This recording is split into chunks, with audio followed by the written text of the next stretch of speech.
Good morning, YouTube. This is the Kid Channel here doing an album ranking from the alternative metal band Linkin Park. Basically, this is the first album ranking I'll be doing on the channel. I own more than 900 physical CDs from many bands of many genres. So, this is the band I decided to start off with first, who I own their entire studio discography. So that's what I'm going to be concentrating on in the future on the channel, doing album rankings. If you have your own album ranking regarding this particular band, you can leave a comment down below. Leave your perspective about it. If you have your opinion, leave it down also. Remember, there's no right or wrong here. Everyone has a different way of interpreting an album, songs, how it resonates to them. So if my album ranking is different than yours, then that's cool. Just leave a comment and say what you think. Also, you can leave a like button to the video and hit the subscribe button. As I mentioned, I'll be doing more album rankings in the future.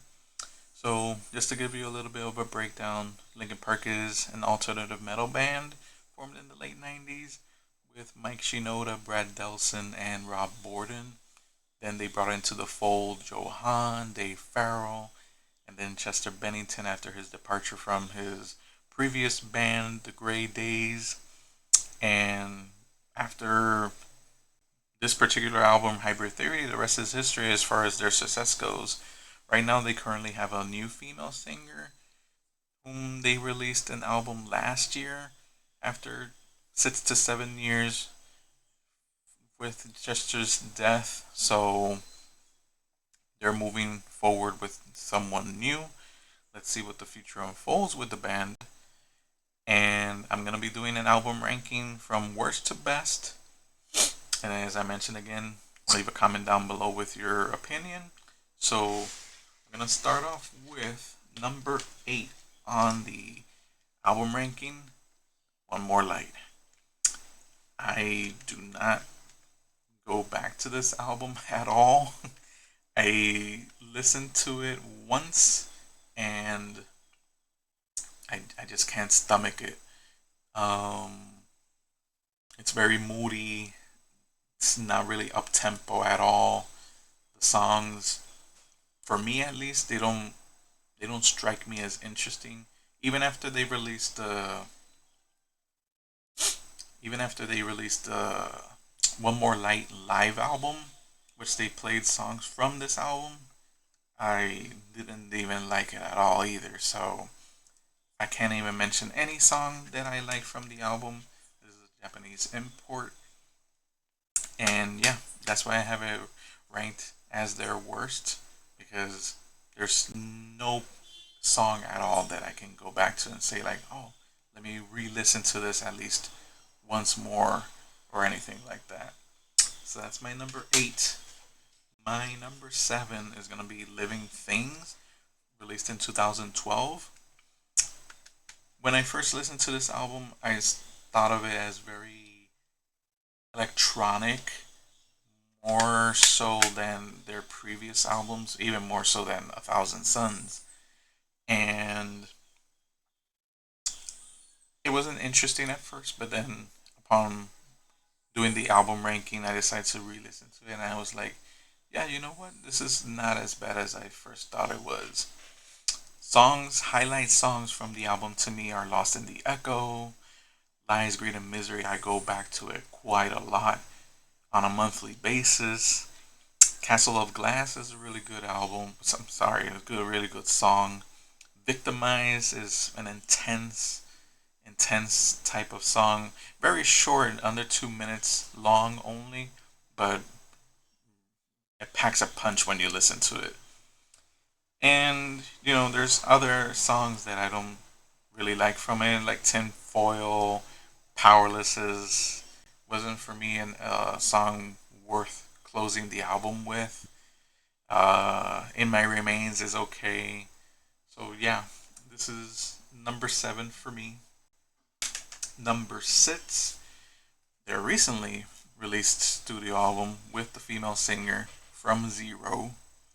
This was released last year, I still have it sealed because I have Amazon Music, so they gave me the download before the album arrived. So I listened to it, and good start to their potential future with her. She does try to do a little bit of Chester in the album. She's still trying to find her niche. You know, after 15 plus years with a singer, and then you change into someone new, you need to have that adaptability.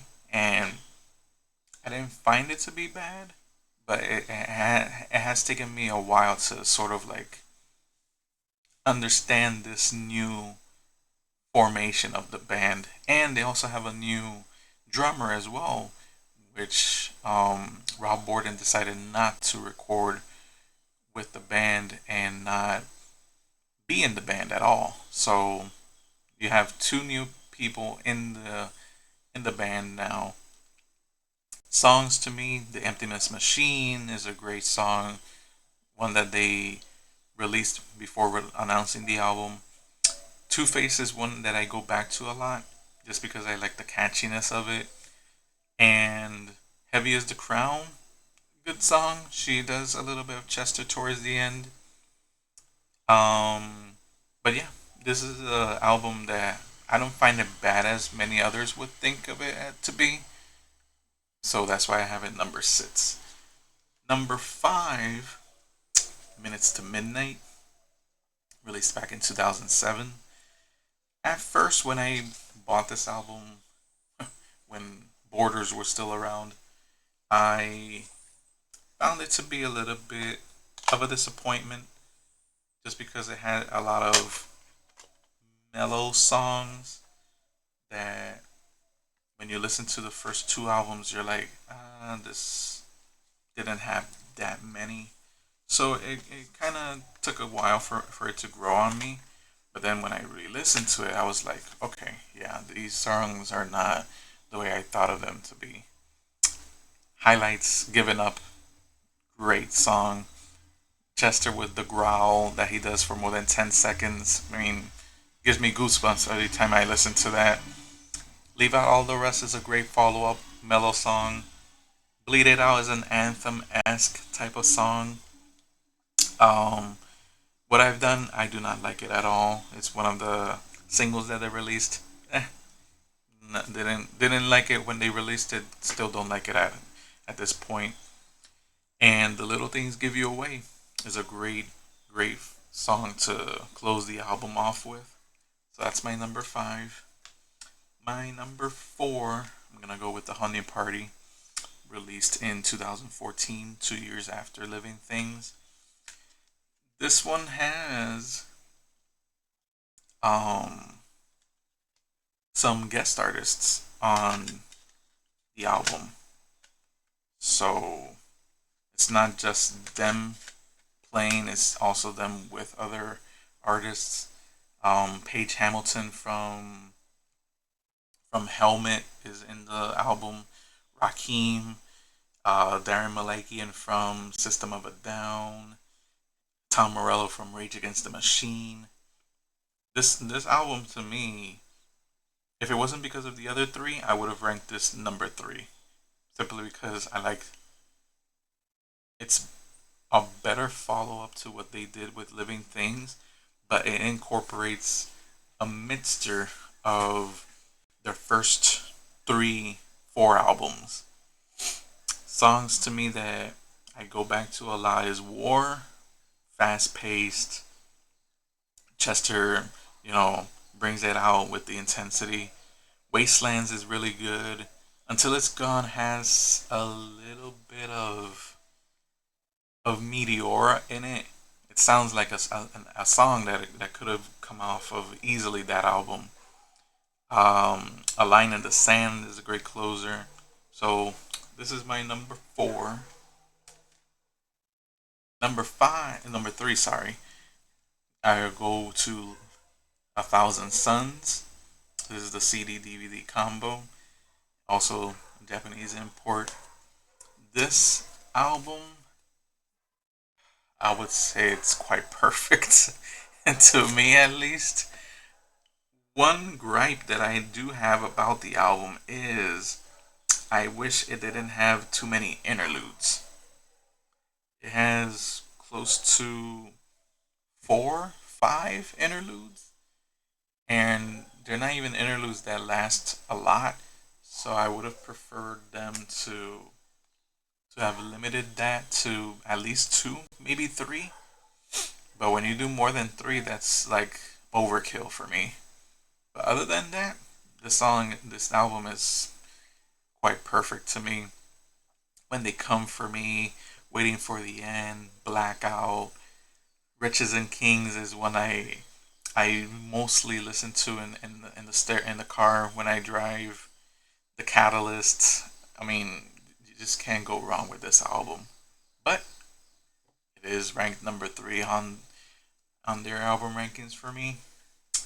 And number two and one for me are two particular albums that, depending on my mood, it's one that I might say like, oh, this is number one. Oh, this is number two. For me, I can alternate between them and simply can't go wrong with listening to the entirety of it. But for today, at least, I'm gonna go with number two, Meteora. I mean, Jesus, this album when it came out, I was in high school, and all anyone can mention back then was, you know, somewhere I belong, breaking the habit, faint, numb.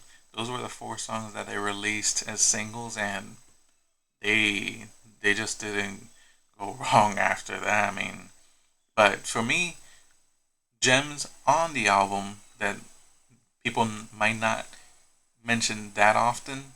Don't Stay is a great song. I enjoy it a lot. Hit the Floor. Easier to Run is sort of like a ballad, more or less. Um, oh, Breaking the Habit. I mean, nobody's listening. I mean, I can put this in and just enjoy it through and through from start to finish. But it's ranked number two. And as you might know, which is number one, Hybrid Theory. Hybrid Theory. As soon as I saw the video for Crawling, the band got me hooked. And from Paper Cut to even Pushing Me Away uh used to be a song that at first I didn't like at all, and then over time it's grown on me a lot, and now I even rank it as far as songs from the album. I rank it really high from what it used to be. So yeah, that is my number one from Linkin Park. And again, if you have an album ranking yourself regarding the band, leave a comment down below.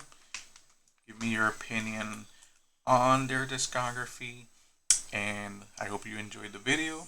And as I mentioned at the beginning, I'll be doing more album rankings in the future.